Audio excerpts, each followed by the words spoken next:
Ce n'est qu'une fille inutile. La voix de ma mère a traversé la salle d'audience comme une lame frappant du verre.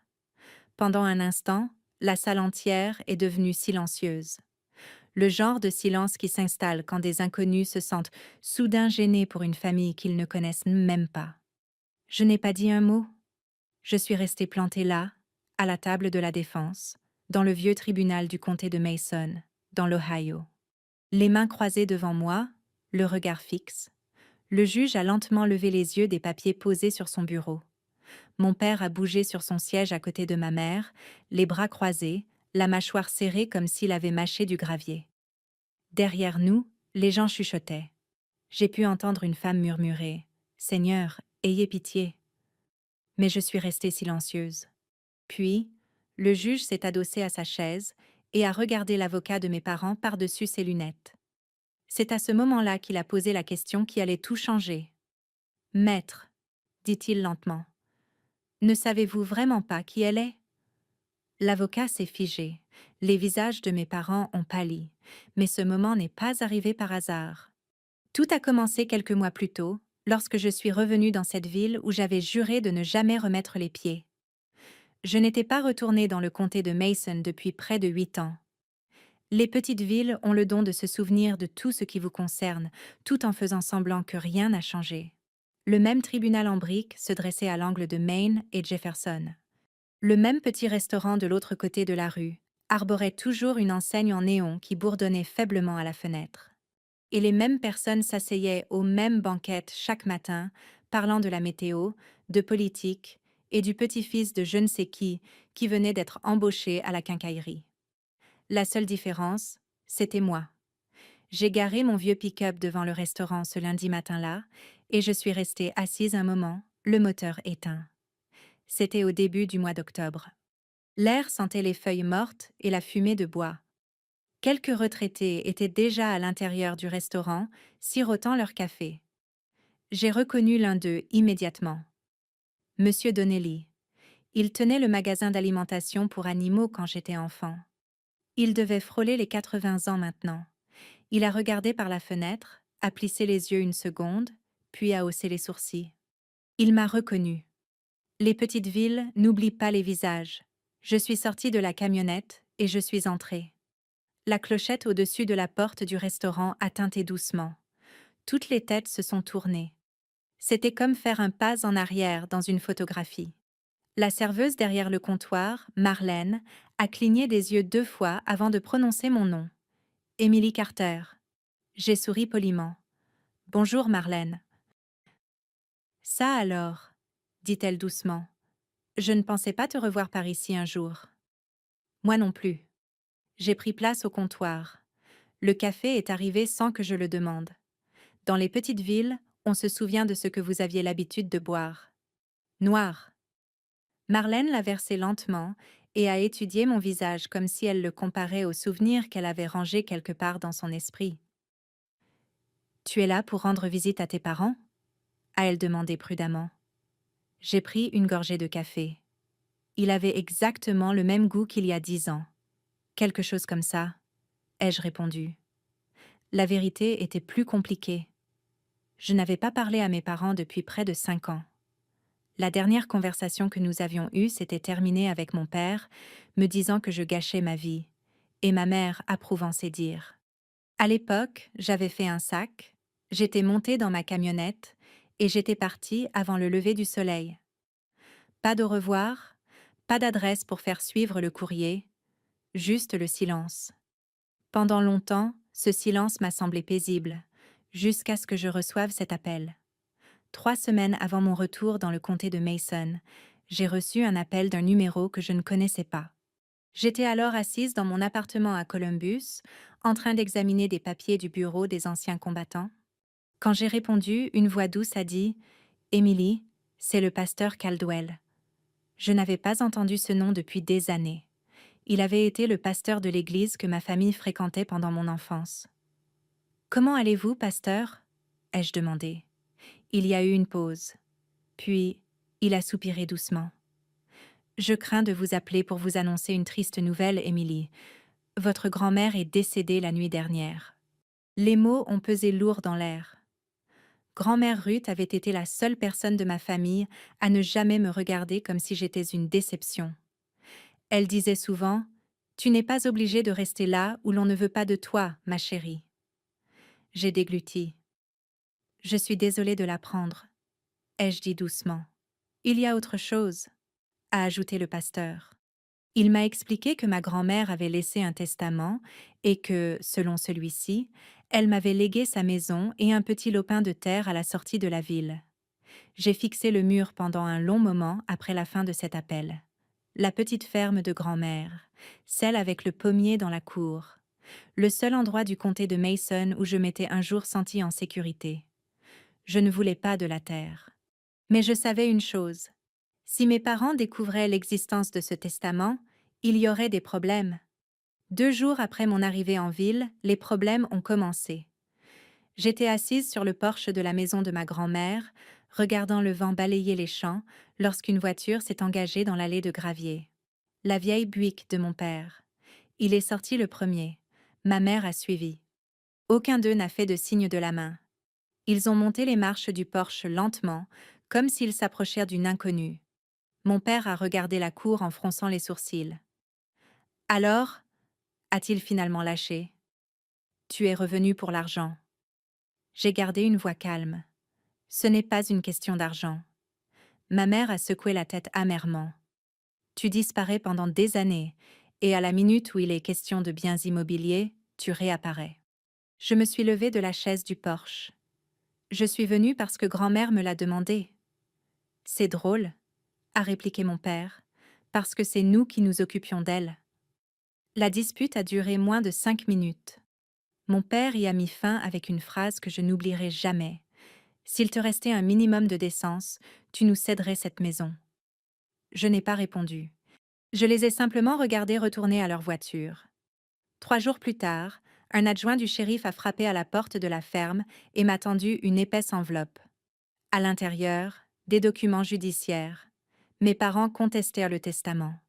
Et tout d'un coup, cette famille que j'avais passé des années à fuir m'entraînait dans un tribunal.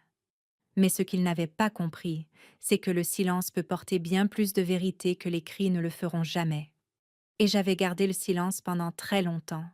La première chose que l'on apprend sur une petite ville, c'est que les nouvelles voyagent plus vite que la vérité. Au moment où je suis entrée dans le restaurant le lendemain matin de la remise des documents par le shérif, la moitié de la ville était déjà au courant. Ils ne connaissaient simplement pas les détails. Et dans un endroit comme le comté de Mason, les détails empêchent rarement les gens de se faire une opinion. La clochette au-dessus de la porte du restaurant a tinté quand je suis entrée. Les conversations se sont interrompues, comme c'est toujours le cas lorsqu'une personne inconnue, ou partie depuis longtemps, refait son apparition. Marlène était de nouveau derrière le comptoir, essuyant la même tasse de café qu'elle avait probablement déjà essuyée 10 fois. Elle a levé les yeux vers moi en inclinant la tête avec compassion. « Eh bien, j'ai entendu dire, » dit-elle doucement. Bien sûr, elle avait entendu. Je me suis glissée sur le même tabouret que la veille. « Bonjour, Marlène. » Elle a versé mon café sans me le demander. « Tu vas te battre ?»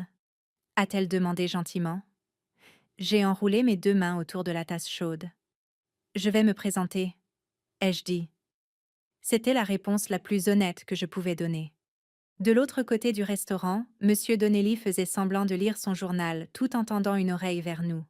Cela m'a rappelé une phrase que ma grand-mère répétait souvent à propos des petites villes. « L'intimité n'est qu'une illusion polie. » J'ai bu une gorgée de café et j'ai regardé par la fenêtre en direction du tribunal, de l'autre côté de la rue.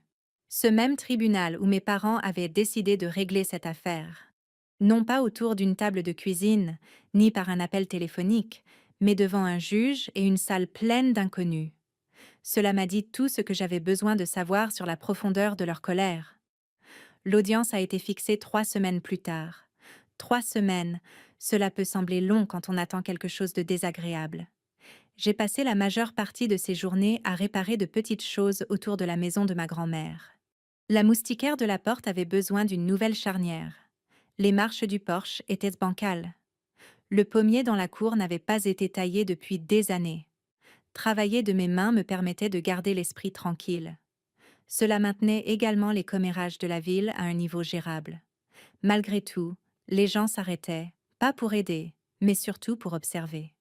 La vieille Madame Talbot, qui habitait plus bas dans la rue, s'est approchée un après-midi avec un plat en gratin et la curiosité écrite sur tout le visage. J'ai entendu dire que tes parents t'attaquaient en justice, a-t-elle dit en me tendant le plat. C'est ce que disent les papiers, ai-je répondu. Elle a soupiré comme le font les personnes âgées lorsqu'elles s'apprêtent à partager une opinion. Avant, les familles réglaient leurs problèmes sans avocat, a-t-elle déclaré. Maintenant, tout le monde veut qu'un juge leur dise qui a raison.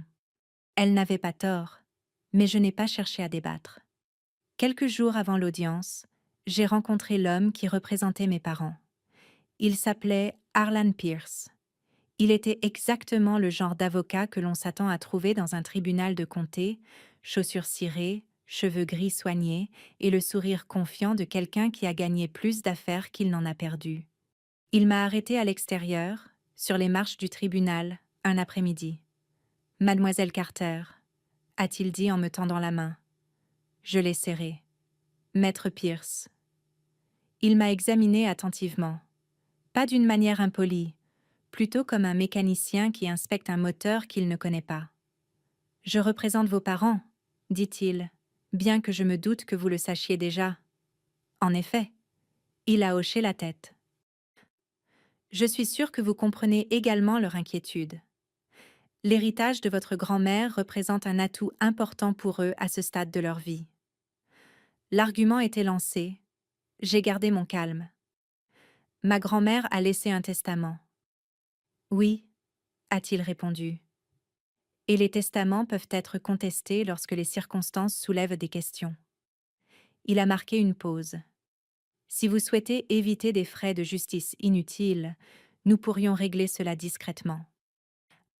Quel genre d'arrangement ? Ai-je demandé. Il a souri poliment.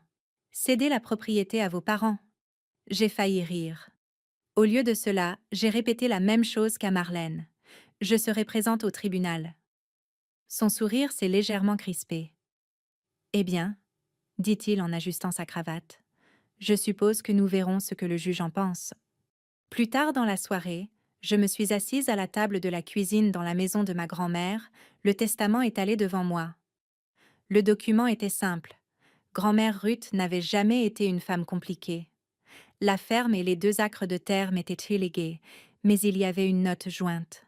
Pas une clause juridique, juste un mot qu'elle avait rédigé de son écriture soignée.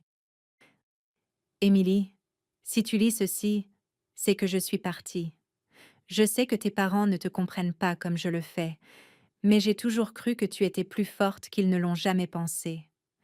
Ne laisse personne te dicter qui tu es. J'ai replié la note lentement. Grand-mère avait toujours su voir au-delà des préjugés des gens. Elle savait exactement comment cette ville et mes parents allaient me juger. La veille de l'audience, mes parents sont revenus à la ferme. J'ai vu leur Buick s'engager dans l'allée juste après-midi. Je suis sortie avant qu'ils n'atteignent le porche.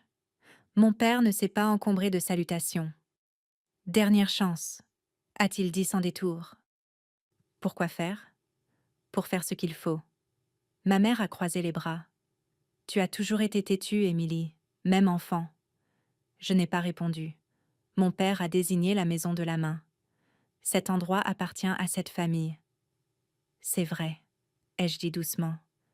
Et je fais partie de cette famille. Ma mère a ricané. Tu as cessé de faire partie de cette famille le jour où tu es parti. Cette phrase est restée suspendue dans l'air comme un nuage d'orage. Pendant un instant, aucun de nous n'a parlé. Finalement, mon père a secoué la tête. « Demain va être embarrassant pour toi », a-t-il déclaré. J'ai plongé mon regard dans le sien, calmement. Nous verrons bien. Ils sont repartis 1 minute plus tard, et je suis restée là, dans l'allée, à regarder la poussière retomber. Ni en colère, ni effrayée, juste fatiguée. Le matin de l'audience est arrivé, plus froid que le reste de la semaine. Le vent d'octobre faisait claquer le drapeau du tribunal pendant que je gravissais les marches. À l'intérieur, le couloir sentait légèrement le vieux papier et la cire à parquet. Les portes de la salle d'audience étaient déjà ouvertes. Des habitants de la ville étaient venus assister à la scène. Non pas parce qu'ils s'intéressaient aux droits immobiliers, mais parce que les drames familiaux ont toujours été le divertissement le plus populaire dans les petites villes. Mes parents étaient assis au premier rang, à côté de leur avocat. Ma mère a évité mon regard. Mon père fixait droit devant lui. J'ai pris place à la table d'en face. Pas d'avocat à mes côtés. Juste un dossier de documents et un esprit serein. Maître Pierce m'a jeté un coup d'œil et a haussé les sourcils. Vous vous représentez vous-même? A-t-il demandé doucement. Oui. Il a gloussé poliment. Eh bien, c'est courageux. Peut-être pensait-il que c'était insensé, peut-être que ça l'était. Mais j'avais appris une chose au fil des ans. Quand la vérité est simple, elle n'a pas toujours besoin de grands mots. L'huissier a réclamé le silence dans la salle. Le juge est entré et l'affaire Carter contre Carter a officiellement commencé. Aucun d'entre nous ne le savait encore, mais avant la fin de cette journée, la salle entière allait regarder mes parents d'un œil très différent. Le juge s'appelait Harold Whittaker. C'était un homme mince, approchant de la soixante-dizaine, aux cheveux argentés et avec ce genre de regard fatigué que l'on voit chez ceux qui ont écouté toutes les versions possibles des conflits humains. Il n'avait pas l'air impatient d'arbitrer qui que ce soit. Il avait plutôt l'air de vouloir être chez lui, avec une tasse de café et un porche tranquille. Lorsqu'il s'est assis, il n'a pas frappé avec son marteau ni fait de spectacle. Il a simplement fait un signe de tête à l'huissier, a ajusté les papiers devant lui et a dit « Bien, commençons ». L'huissier a annoncé l'affaire. Un silence de mort s'est abattu sur la salle d'audience. Les néons bourdonnaient faiblement au plafond. Quelqu'un au fond a toussé dans sa manche. Le juge Whittaker a d'abord regardé mes parents. « Monsieur et Madame Carter », a-t-il dit, « vous contestez le testament de feu Ruth Carter. Maître, vous avez la parole. » Harlan Pierce s'est levé avec aisance, a boutonné la veste de son costume et s'est avancé vers la barre comme s'il s'apprêtait à prononcer un sermon. « Votre honneur », a-t-il commencé. « C'est une affaire douloureuse pour mes clients. Oh, ils vivent dans cette communauté depuis des décennies. Ils ont pris soin de Madame Ruth Carter dans ces dernières années. La propriété en question a longtemps été considérée comme une maison familiale, un bien qui devrait raisonnablement revenir aux parents qui ont maintenu les liens et les responsabilités de la famille. Il a parlé avec le ton prudent de quelqu'un qui essaie de paraître à la fois compatissant et juste. Puis, il s'est légèrement tourné, juste assez pour inclure l'assistance. Pendant ce temps, la défendresse, a-t-il dit en hochant la tête dans ma direction, a été absente pendant des années. Elle n'a pas contribué à l'entretien de la maison. Elle n'a pas participé aux soins familiaux. Elle n'est revenue qu'après le décès de Madame Carter, lorsqu'il y avait quelque chose à y gagner. Mon estomac ne s'est pas noué. J'avais entendu des variantes de cette phrase toute ma vie. Il a poursuivi « Nous demandons au tribunal de reconnaître l'abus de faiblesse et, à tout le moins, l'injustice de l'attribution de cette propriété à quelqu'un qui a, dans les faits, abandonné sa famille. » Tout était formulé poliment, mais la portée était aussi tranchante qu'une gifle. Le juge Whittaker a écouté sans l'interrompre. Son stylo glissait lentement sur un bloc-notes. Lorsque Pierce eut terminé, le juge regarda mes parents. « Madame Carter », a-t-il demandé, « souhaitez-vous prendre la parole ?» Ma mère s'est levée comme si elle n'attendait que la permission de déverser tous les griefs qu'elle avait accumulés pendant des années. « Oui, votre honneur », a-t-elle répondu d'une voix tendue. « Je le souhaite. » Elle a fait face au juge, mais ses yeux n'arrêtaient pas de faire des allers-retours vers moi, comme si j'étais une tâche qu'elle ne parvenait pas à effacer. « Je l'ai élevé », a déclaré ma mère. « Je l'ai nourri. Je l'ai habillé. J'ai fait tout ce qu'une mère est censée faire. Et qu'ai-je obtenu en retour? Elle est partie. Elle a claqué la porte comme si nous ne comptions pas. » Mon père acquiesçait à côté d'elle, la mâchoire crispée. La voix de ma mère s'est élevée. Non par force, mais par désespoir. « Elle n'a pas appelé », a-t-elle poursuivi. « Elle ne venait pas pour les fêtes. Elle n'est même pas venue quand sa grand-mère est tombée malade. Et maintenant, Elle veut prendre la maison après tout ce que nous avons fait. Le juge Whittaker a légèrement levé la main, non pas pour l'arrêter, mais pour calmer le rythme.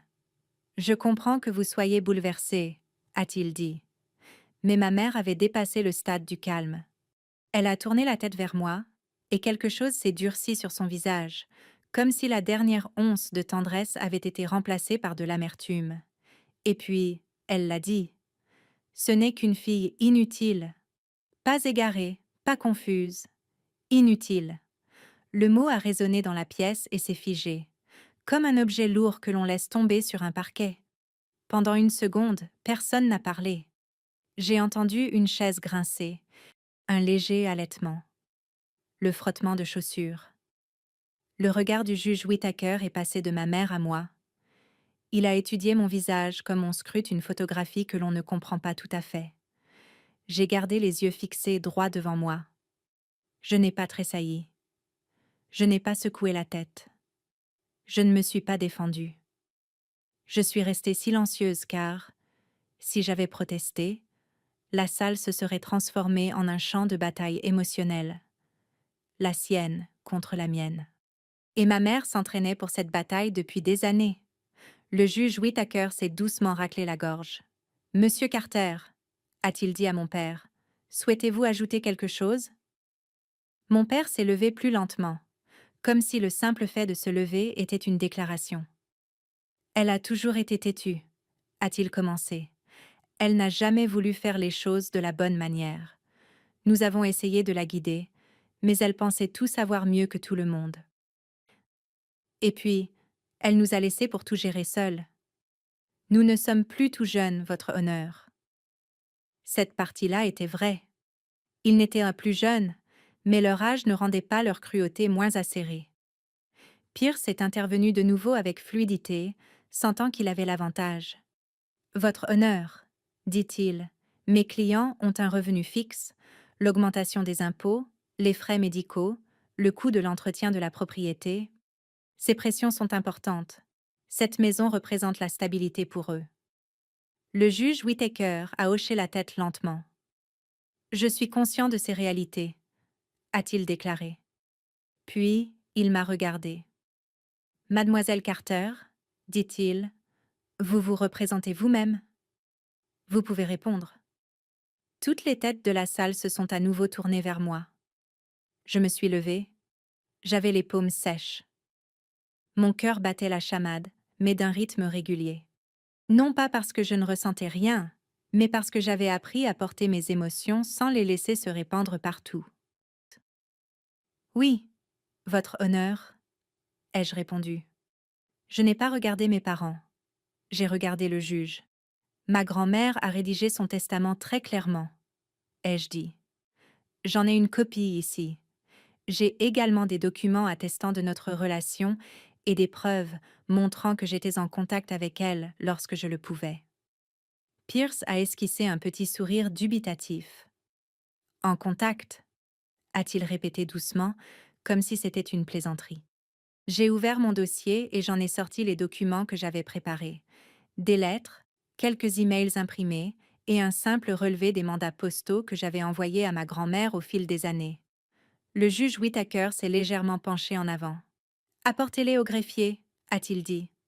Je me suis avancée avec les papiers, je les lui ai remis et je suis retournée à ma place. Il n'y avait rien de dramatique. Pas de cris, pas de discours sur le fait que j'étais incomprise. Juste du papier et la vérité. Le juge Whittaker a commencé à lire les documents, ses yeux bougeant avec attention. Un silence plus lourd qu'auparavant est retombé sur la salle d'audience. Pierce a déplacé son poids d'un pied sur l'autre. Ma mère fixait le juge comme si elle pouvait le forcer à décider plus vite. Le visage de mon père est resté impassible, mais ses mains se sont crispées sur les accoudoirs de son fauteuil. Le juge Whittaker s'est attardé sur une page un peu plus longtemps que sur les autres. Son expression n'a pas beaucoup changé, il a juste légèrement plissé les yeux. Puis, il a relevé la tête, d'abord vers mon dossier, puis vers moi. Et pour la première fois de la matinée, son regard s'est posé sur moi pendant plus d'une seconde, comme s'il remarquait quelque chose qui avait échappé à toute la salle. Il a posé son stylo. Maître Pierce, a-t-il dit d'une voix neutre. Approchez. Pierce s'est avancé avec assurance au début, mais j'ai perçu une brève lueur d'incertitude lorsque le juge a demandé « Ne savez-vous vraiment pas qui elle est ?» Et tandis que le visage de Pierce se figeait, j'ai senti quelque chose changer dans l'air. Ma mère a légèrement ouvert la bouche. Mon père a cligné des yeux fortement, et leurs deux visages ont commencé à perdre de leur couleur. Lorsque le juge Whittaker a posé cette question, la salle est restée immobile. « Maître », a-t-il répété lentement et calmement, « ne savez-vous vraiment pas qui elle est ?» Arlan Pierce se tenait à l'avant de la salle d'audience, une main posée sur le bord du bureau. Un instant plus tôt, il paraissait confiant, tel un homme guidant une affaire facile vers sa conclusion. Maintenant, sa posture avait très légèrement changé. Mais je l'avais vu. Ses épaules s'étaient contractées. Son sourire avait disparu. Pour la première fois de la matinée, il m'a regardé directement. Pas le coup d'œil furtif de tout à l'heure, mais un regard plus long. Le genre de regard que l'on jette quand on réalise soudain qu'on a manqué quelque chose d'important. Sauf erreur de ma part, a dit Pierce avec prudence. Elle est la défendresse dans cette affaire, votre honneur. Le juge Whittaker n'a pas souri. Non, a-t-il répondu doucement. Ce n'est pas ce que j'ai demandé.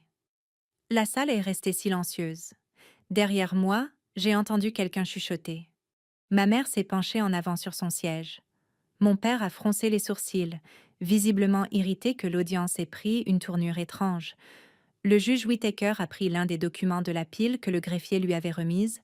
Il a tapoté le papier une fois avec son stylo.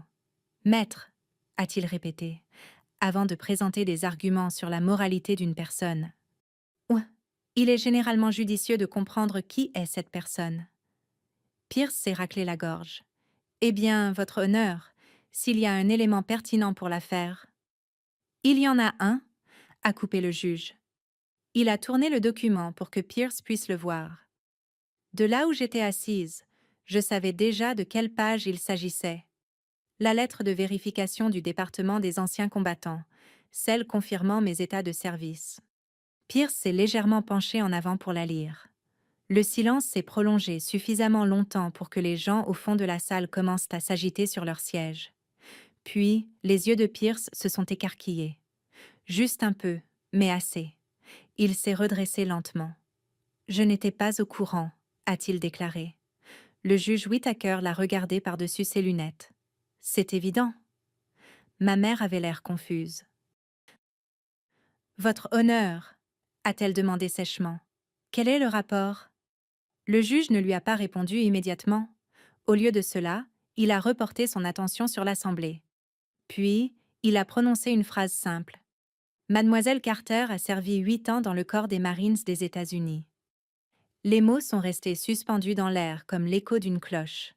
Pendant un instant, personne n'a parlé. Dans une petite ville américaine, surtout une ville remplie de retraités et d'anciens combattants, ces mots avaient du poids. On pouvait le sentir traverser la pièce. Un homme au fond s'est redressé sur sa chaise. Un autre homme plus âgé a enlevé sa casquette. Mon père a cligné des yeux. La bouche de ma mère s'est légèrement ouverte. « Elle quoi ?» a-t-elle murmuré. Le juge Whittaker a continué d'un ton mesuré. Selon les documents fournis, Mademoiselle Carter a effectué de multiples déploiements à l'étranger et a reçu plusieurs citations honorifiques au cours de son service. Il a reposé le document. Normalement, je ne fais pas de commentaires sur des questions personnelles dans un litige successoral, a-t-il ajouté. Mais lorsque la moralité de quelqu'un est remise en question publiquement, le contexte a son importance. La salle d'audience est restée silencieuse. Mes parents me fixaient, comme s'ils regardaient une inconnue. Et d'une certaine manière, c'était le cas, parce qu'ils n'avaient jamais posé la question. Pas une seule fois. Pas en 8 ans. Mon père s'est penché en avant lentement. « Tu étais dans les Marines ?» a-t-il demandé. Sa voix semblait hésitante, pas en colère, juste désorientée. J'ai acquiescé une fois. « Oui. » Ma mère a secoué la tête, l'incrédulité inscrite sur le visage. « Ce n'est pas possible, » dit-elle. « Tu ne nous as jamais dit ça. » J'ai gardé une voix calme. Vous n'avez jamais demandé. Ces 4 mots ont semblé frapper plus fort que tout ce qui avait été dit ce matin-là. Ma mère s'est adossée à sa chaise. Mon père s'est frotté la mâchoire. Maître Pierce s'est à nouveau raclé la gorge, essayant de reprendre le contrôle de la salle. Votre honneur, a-t-il commencé. Bien que le service militaire soit admirable, je ne vois pas en quoi cela change la question de l'héritage. Le juge Whittaker a légèrement hoché la tête. Vous avez raison, a-t-il déclaré. Le service militaire à lui seul ne détermine pas un héritage. Il a fait une pause, mais il remet en question le récit selon lequel mademoiselle Carter serait... Quelle était l'expression utilisée tout à l'heure? Ses yeux se sont tournés vers ma mère. Une fille inutile. Le visage de ma mère a rougi. Je ne voulais pas dire... Le juge a levé doucement la main. Ce tribunal n'est pas là pour arbitrer les insultes familiales, a-t-il précisé.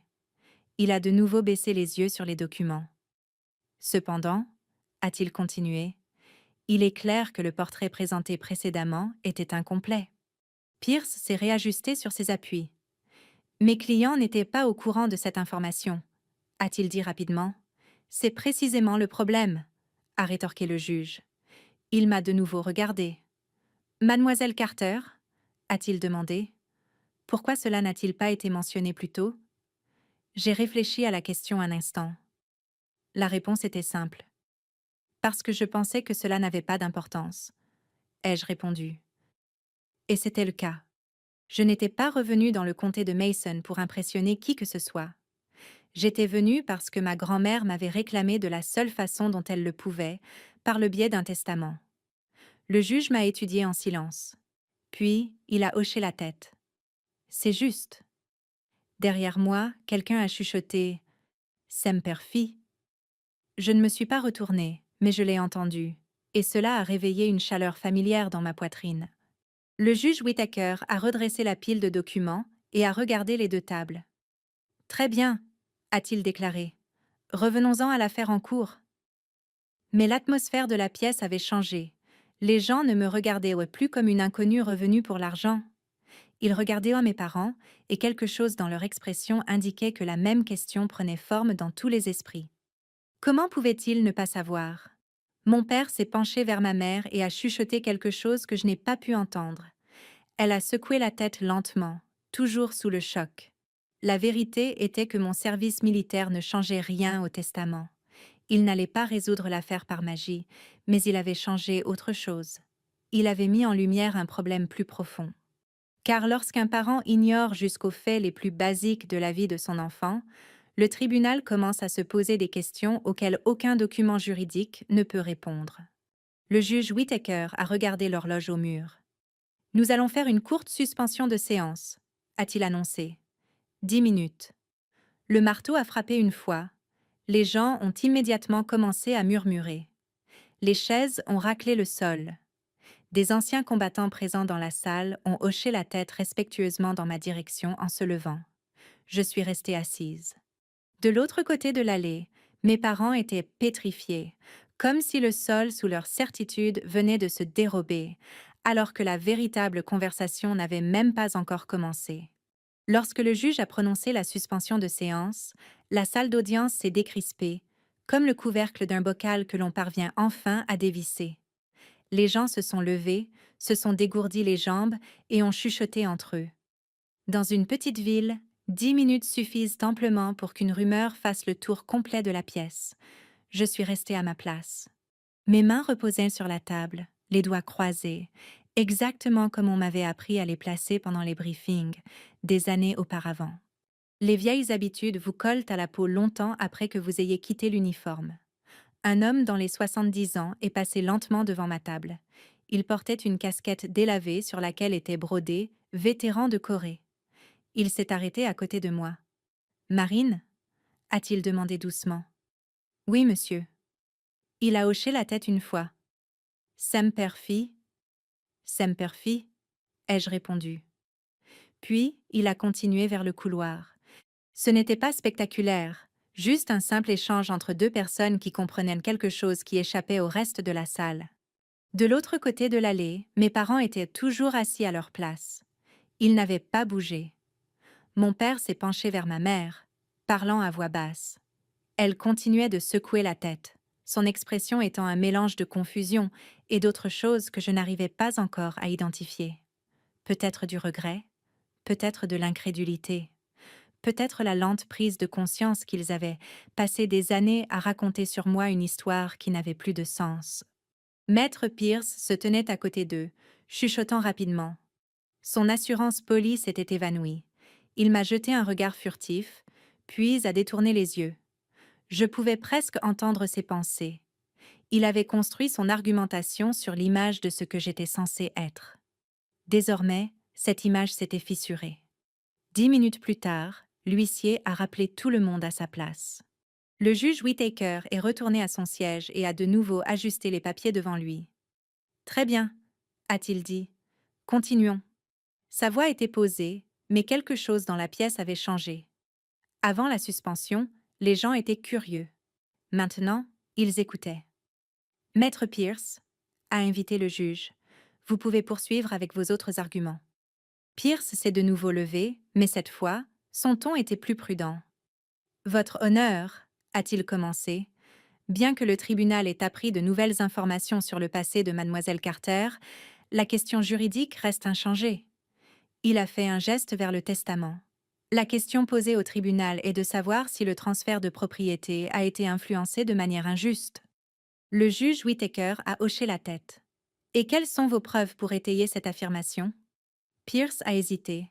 « Eh bien, mes clients croient que… » Le juge l'a interrompu doucement. « N'est pas une preuve. » La salle est redevenue silencieuse. Pierce a ajusté sa cravate. « Dans ce cas, votre honneur, je demanderai au tribunal de prendre en compte les circonstances plus larges des relations familiales. » Le juge s'est tourné vers moi. « Mademoiselle Carter, » a-t-il dit, « souhaitez-vous vous adresser au tribunal avant que je n'examine les derniers documents ?» Je me suis levée à nouveau. Ma chaise a glissé doucement sur le sol. Pour la première fois de la matinée, j'ai jeté un coup d'œil à mes parents. Ils semblaient plus petits que dans mes souvenirs. Pas physiquement, mais dans leur certitude. Ma grand-mère et moi nous parlions souvent, ai-je dit calmement. Pas toutes les semaines, mais quand nous le pouvions. Ma mère a poussé un petit rire méprisant. C'est faux. Je n'ai pas réagi. Je lui envoyais des lettres, ai-je poursuivi. Parfois de l'argent quand elle avait besoin d'aide pour faire les courses ou pour des réparations. Le juge a de nouveau feuilleté les documents. Je vois plusieurs mandats postaux ici, a-t-il confirmé. Mon père a froncé les sourcils. Elle ne nous a jamais parlé de ça. J'ai croisé brièvement son regard. Elle m'a demandé de ne pas le faire. La voix de ma mère s'est élevée. Pourquoi aurait-elle fait ça? J'ai répondu honnêtement. Parce qu'elle ne voulait pas que vous pensiez que j'essayais de prouver quelque chose. Le juge s'est légèrement adossé. Et pourquoi vous a-t-elle laissé la maison? A-t-il demandé. J'ai longuement réfléchi à la question. La réponse n'était pas juridique, elle était personnelle. Parce qu'elle croyait que j'en prendrais soin, ai-je répondu.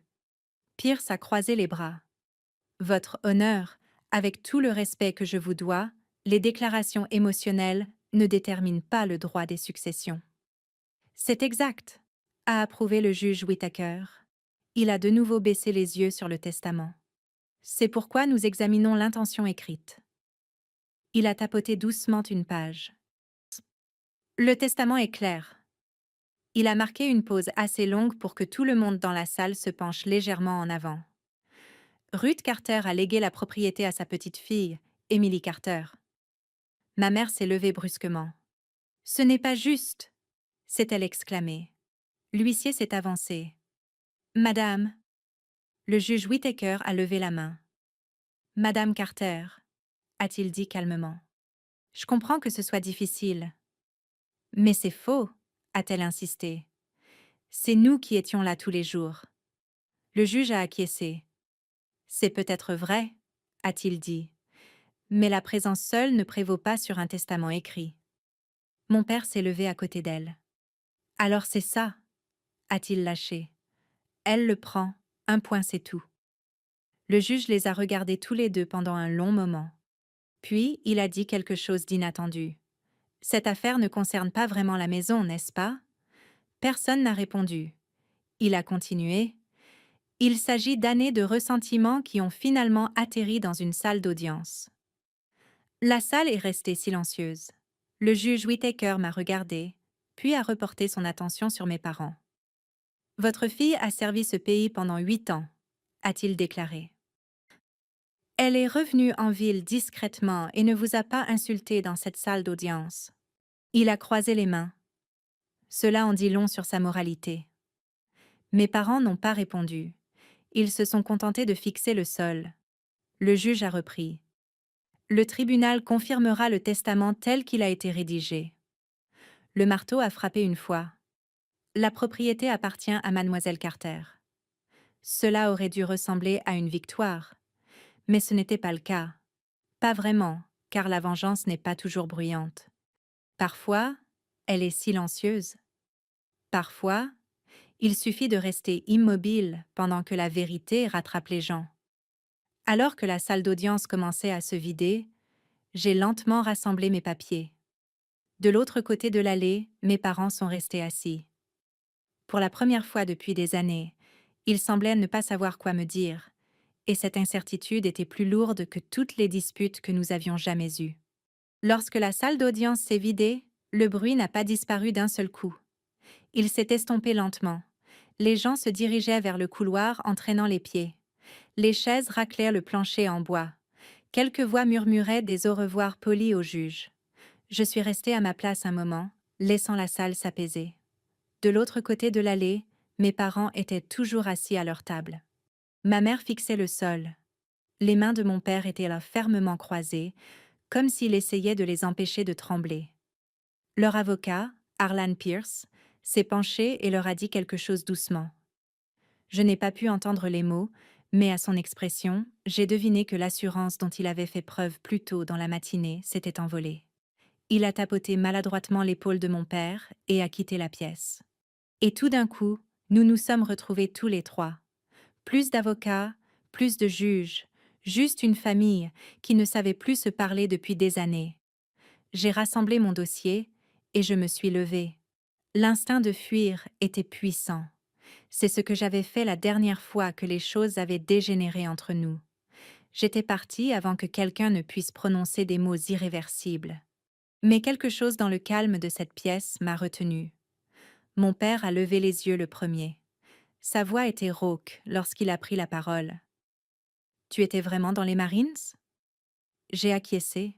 « Oui. » Il m'a dévisagé pendant un long moment, comme s'il essayait de mesurer la distance entre la fille dont il se souvenait et la personne qui se tenait devant lui maintenant. « 8 ans ?»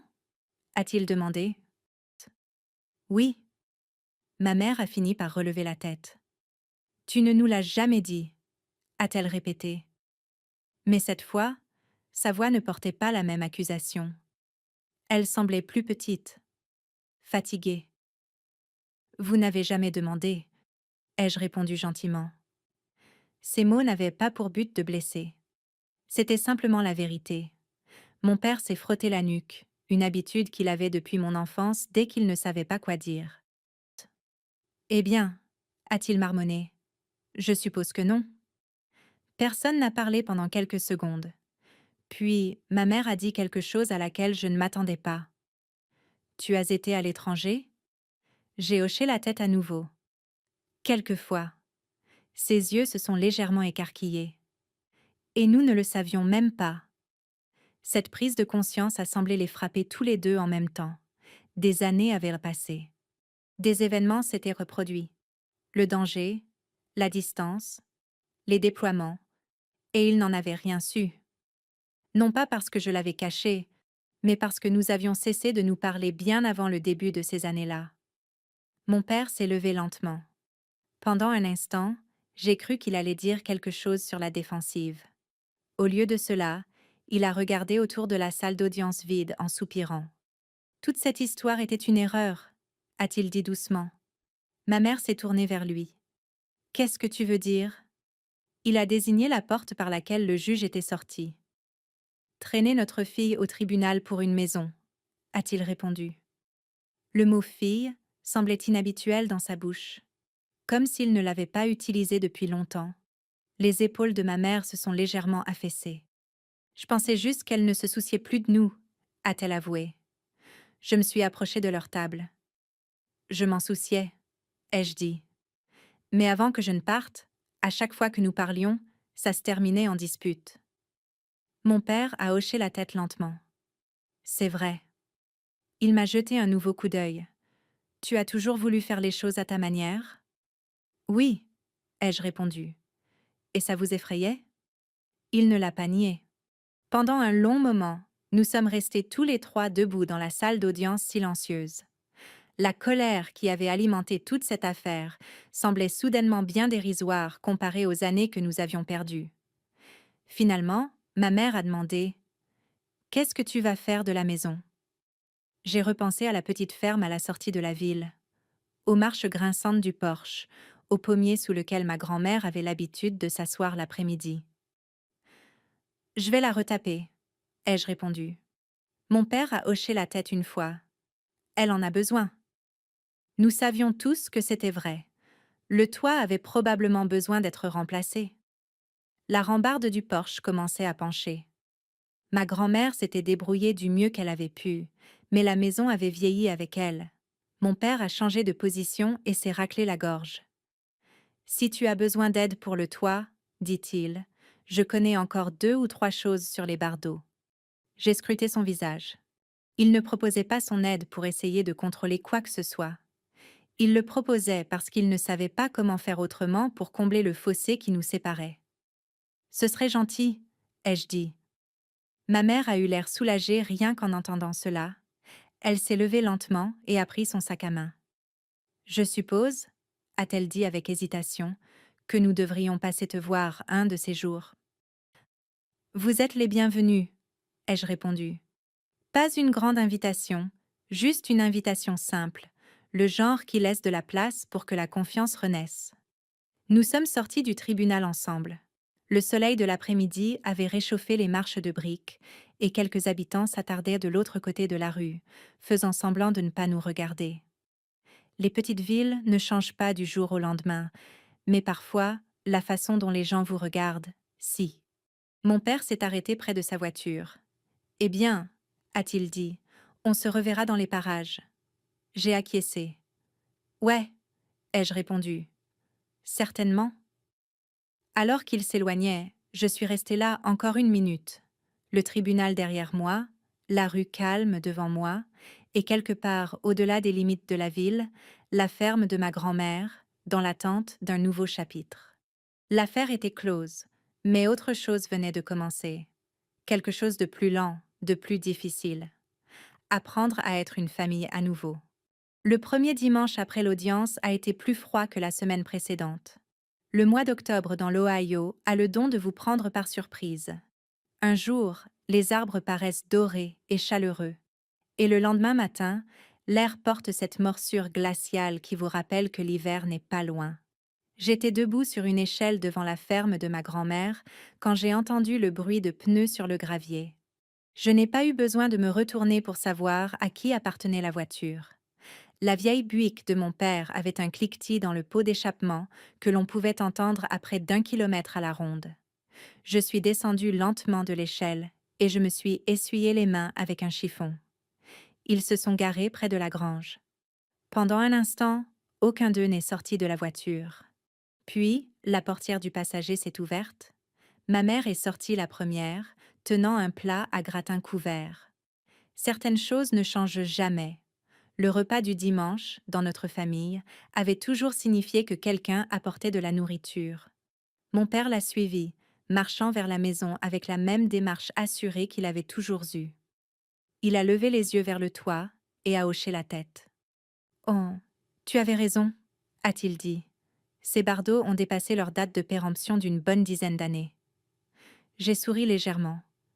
C'est pour ça que j'ai commencé à les remplacer. Il s'est approché et a étudié l'échelle, la pile de bardeaux et les outils étalés dans l'herbe. « Tu ne pourras pas finir ça toute seule, » a-t-il dit. « Je sais. » Il a hoché la tête une fois. Bien. Puis il s'est penché à l'arrière de sa voiture et en a sorti une boîte à outils. Ce ne fut pas un moment théâtral. Pas de discours, pas encore d'excuses. Juste un homme ouvrant une boîte à outils et grimpant sur une échelle. Ma mère est restée dans la cour à nous regarder pendant 1 minute avant de monter les marches du porche. Je vais poser ça dans la cuisine, dit-elle doucement. La moustiquaire a grincé, exactement comme elle l'avait toujours fait.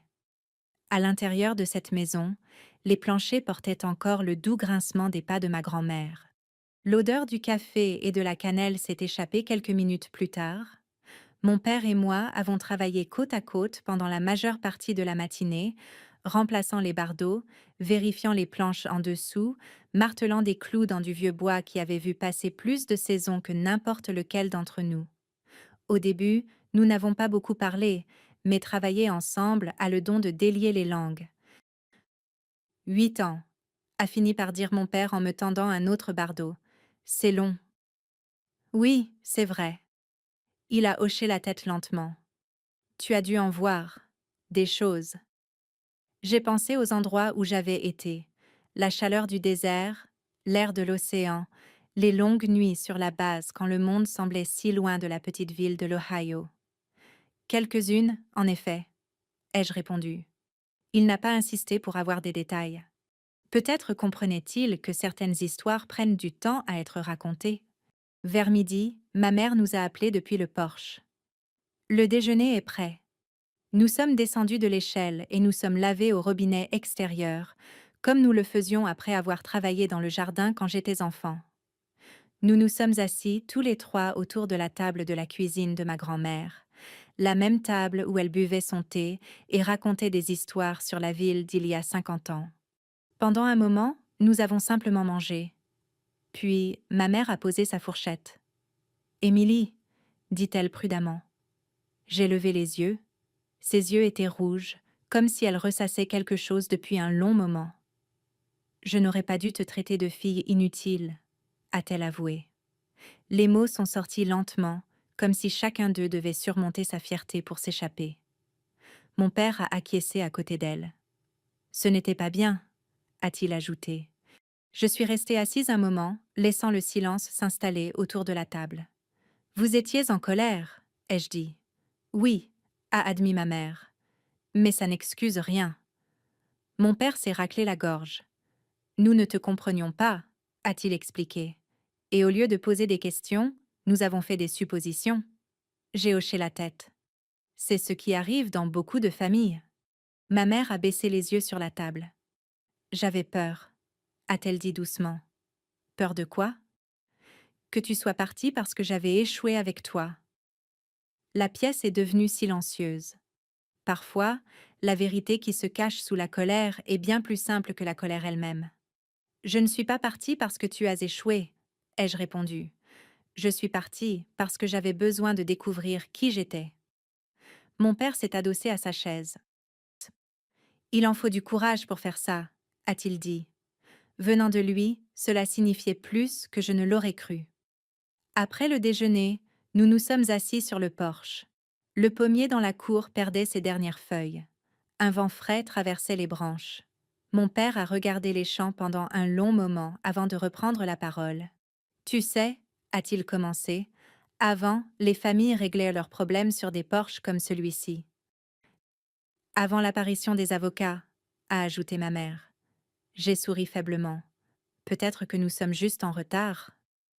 Nous sommes restés assis là, en silence, pendant un moment.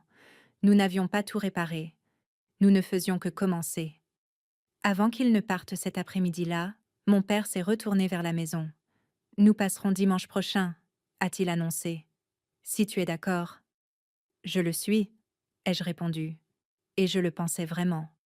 Parce que parfois, la réconciliation n'arrive pas en un seul instant. Elle arrive à petits pas. Des déjeuners partagés, des toits réparés, et des conversations qui finissent par avoir lieu après des années de silence. Alors, si vous écoutez cette histoire et qu'elle vous rappelle quelqu'un de votre propre famille, peut-être un fils, peut-être une fille, peut-être quelqu'un à qui vous n'avez pas parlé depuis des années, J'espère que vous vous souviendrez d'une chose que ma grand-mère m'a dite un jour. Les gens ne sont pas toujours ce que vous croyez qu'ils sont. Parfois, ils sont plus forts que vous ne l'avez jamais imaginé. Si cette histoire a résonné en vous, partagez-la avec quelqu'un qui pourrait avoir besoin de l'entendre. Et si vous pensez que les familles méritent une seconde chance, restez avec nous pour découvrir d'autres récits comme In the 90s. Yeah, that's true. Guys from the Starks. He was hot, yeah. John Oberyn. Oh yeah, Oberyn Martell. A Tyrion Lannister character. Sith, you're trolling, right? Khal Drogo is kind. I can see the vision with Khal Drogo. I personally wouldn't go for him, but I understand it. I understand why people would think he's hot. Thank you, Rab. I appreciate it. Thank you for stopping by. Ramsay Bolton was hot in a creepy way. Yeah. I feel like I would be too terrified of Ramsay to even let my mind go that far, you know? Oh, Fox, no worries. Enjoy lunch. Thank you. It's a little different if you know someone's actively playing or watching something blind. Yeah. I mean, I see both sides. Personally, regardless, I try not to spoil things. Like, regardless of how long the game or the show has been released. If I know someone is like currently watching or playing it, I try my best not to spoil it. When some of the older games are tougher to get as well since they don't make them Mikey Mouse was the tag? Why is that a tag? Why is Mikey Mouse the tag? Mikey Mouse. Should I just leave it as Mikey Mouse? Oh, from my dog. I thought the mountain was hot. Okay, Johnny. Wait, the mountain like before or after? If you know what I mean. You know. If you know, you know. I like a big strong man like yes, Sith. I 100%. I think Henry Cavill is like I don't really have celebrity crushes, but he is definitely one of them. He might be the only one actually. No, and Ben Starr. I think Ben Starr is hot too. Girlfriend's eyes at the time whenever Khal Drogo would come on the screen. True, Sith. Ramsay did have gorgeous eyes. Yeah, should I just leave the tag as Mikey Mouse? That would be. I'm gonna leave it as Mikey Mouse. That's funny.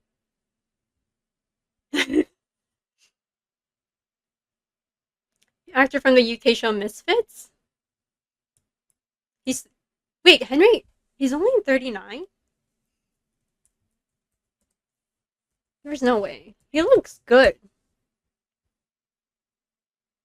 For some. I don't know why. Oh no, he's 41.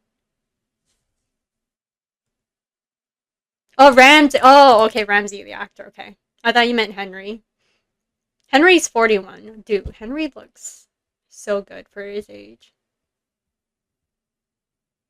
Like, he does not look 41 at all.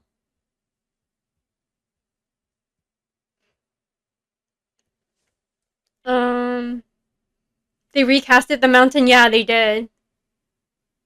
Oh wait, he does he? I didn't know that. That's cool. Ramsey Bolton. Wait, Ben Starr. It's a good UK show. I don't watch a lot of shows anymore, if I'm being honest. Welcome back, Fox. What did you get for lunch? Okay, we are gonna do some connections. So let me open up the game. Um,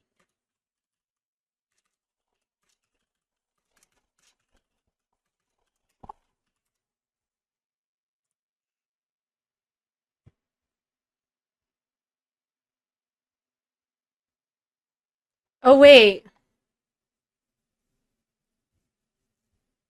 Oh my gosh, Sugi. I just saw my Discord. Wait, Wait, what is going on in here? Daff, thank you. That's so cute. Thank you. I'm gonna pin that. That's so sweet.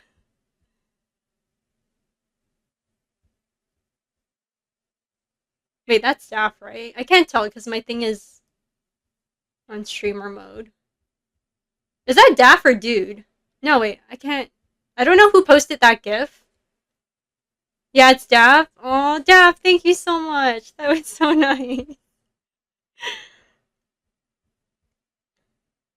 Also, oh my, Sugi. Whose idea was this? To get me a freaking board? What the?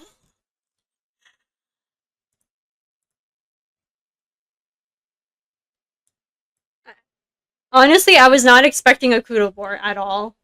Um, Thank you guys. What the hell? You blame Su. Okay, so it was Sugi's idea. Okay, now I gotta. That kind of messes up my schedule. I don't know. No, I'm just kidding.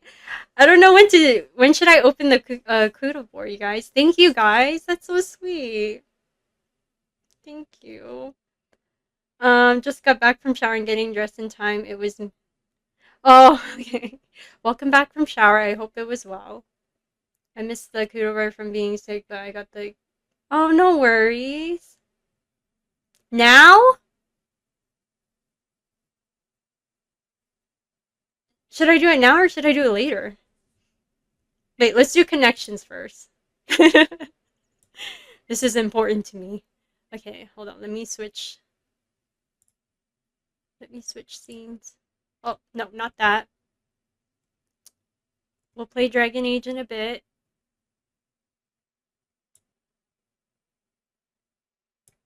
There you go. Shinda, thank you. Thank you. I appreciate you. Thank you so much. Open the door?